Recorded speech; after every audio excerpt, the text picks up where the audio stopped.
Oi você, seja bem-vindo ao meu canal.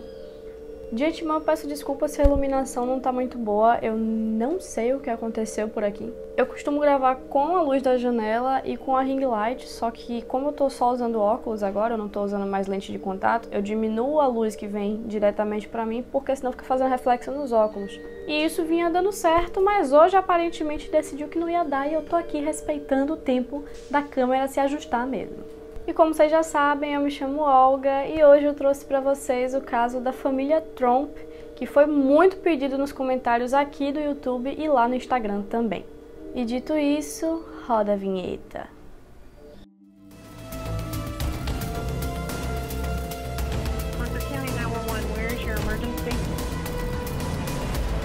My house. Okay, what's the emergency? I just killed my mom and my sister. Antes de mais nada, já curte o vídeo aqui embaixo e se você ainda não é um inscrito do canal, clica na caixinha vermelha e vem comigo. A família Tromp era uma família australiana de agricultores e era considerada pelos vizinhos não só uma família normal, mas uma família modelo. A família consistia em Mark e Jacoba Tromp, com 51 e 53 anos, respectivamente, e os filhos Rihanna, de 29 anos, Mitchell, de 25 e Ella, de 22. Importantíssimo aqui ressaltar que eu tô falando da família Tromp com O, a letra O, e não com U, porque eu jamais falaria disso aqui no meu canal, só se fosse pra falar mal.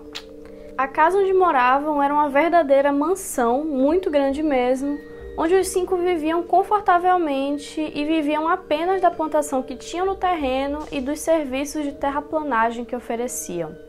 No dia 29 de agosto de 2016, pela manhã, os vizinhos relatam que Mark e Jacoba saíram de carro com os filhos em direção ao norte da cidade. Segundo relatos, a família entrou no carro da Ella, que era um SUV ou um SUV, como você preferir chamar, e eles saíram em alta velocidade da residência. A princípio, os vizinhos achavam que era alguma viagem comum, alguma coisa de 2 ou 3 dias, só que eles começaram a perceber que os dias iam passando e eles não viam nenhum dos 5 trabalhando na plantação, ou dentro da casa, ou ali pelos arredores, e tudo parecia intacto. E foi aí que eles estranharam a família passar tanto tempo fora e resolveram ligar para a polícia. Quando a polícia entrou na casa dos Tromp, descobriram que eles tinham deixado tudo para trás. Celulares, documentos importantes, cartões de crédito, até as chaves da casa eles tinham deixado lá, e geralmente quem viaja leva isso tudo com eles. E isso não só era muito estranho, como também impossibilitava que a polícia rastreasse qualquer um deles. Na verdade, o único celular que não foi encontrado foi o celular de Mitchell, e a polícia entendeu que muito provavelmente ele levou o celular com ele sem que a família soubesse. Como os vizinhos relataram que eles tinham saído da casa em altíssima velocidade, como se fosse uma urgência, começaram a especular o que poderia ter levado eles a fazer isso. Uma das primeiras suspeitas foi a de que algum membro da família deles teria passado mal e eles teriam ido para o hospital.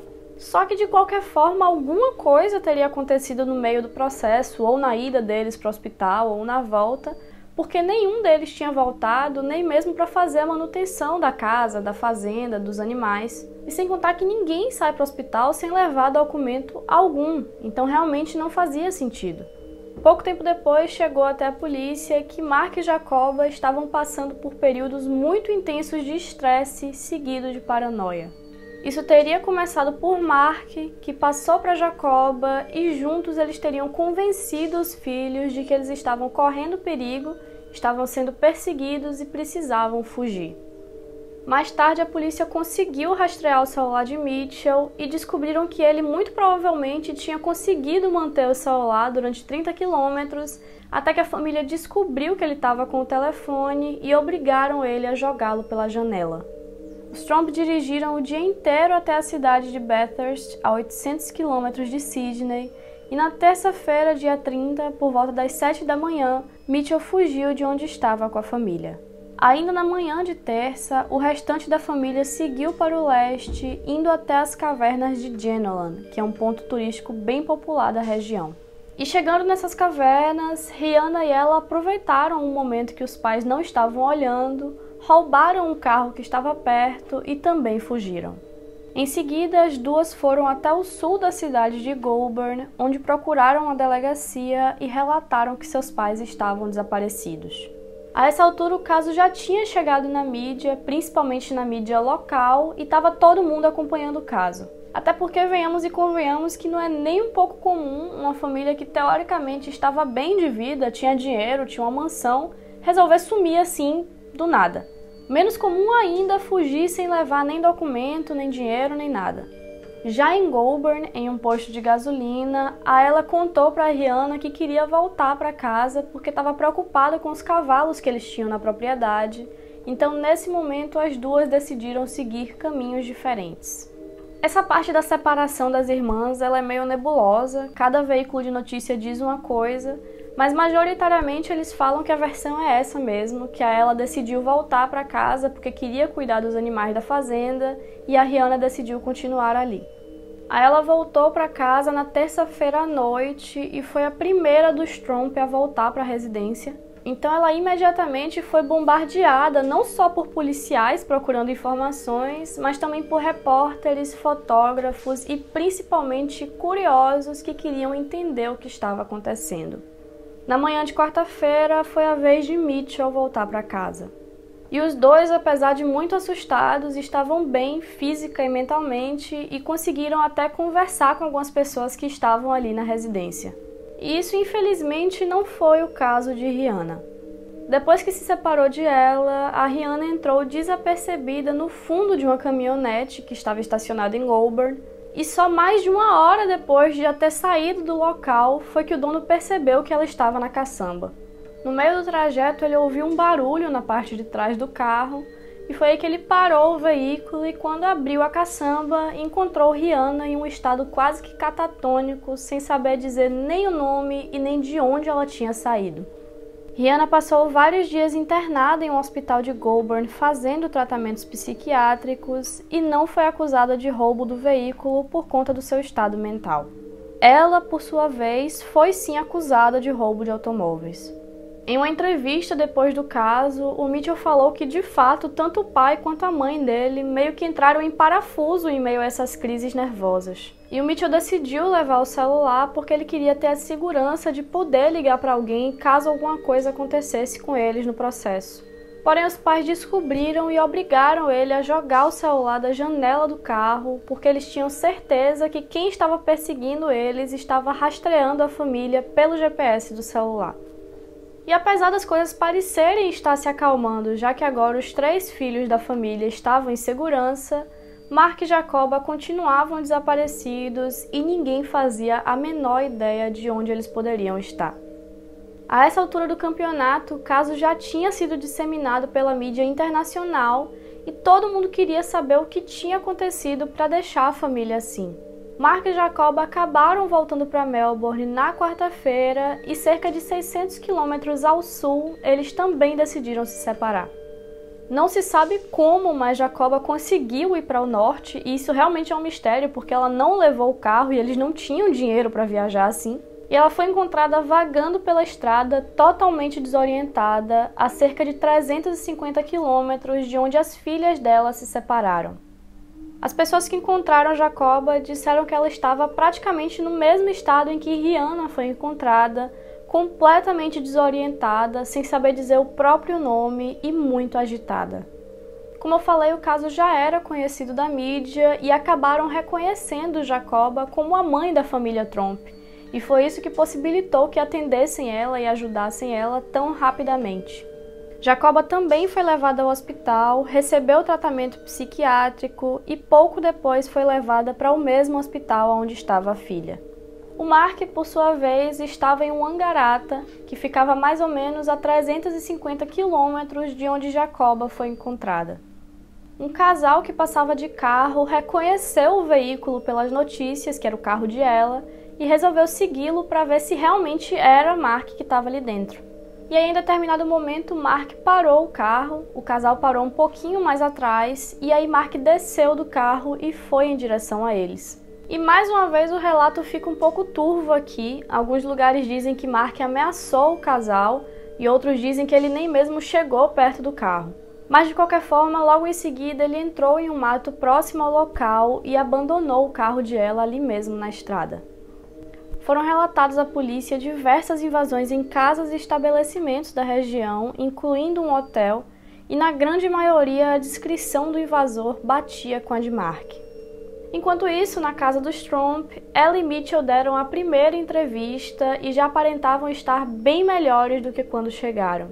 E nessa entrevista eles falavam que estavam muito confusos em relação a esse comportamento paranoico dos pais.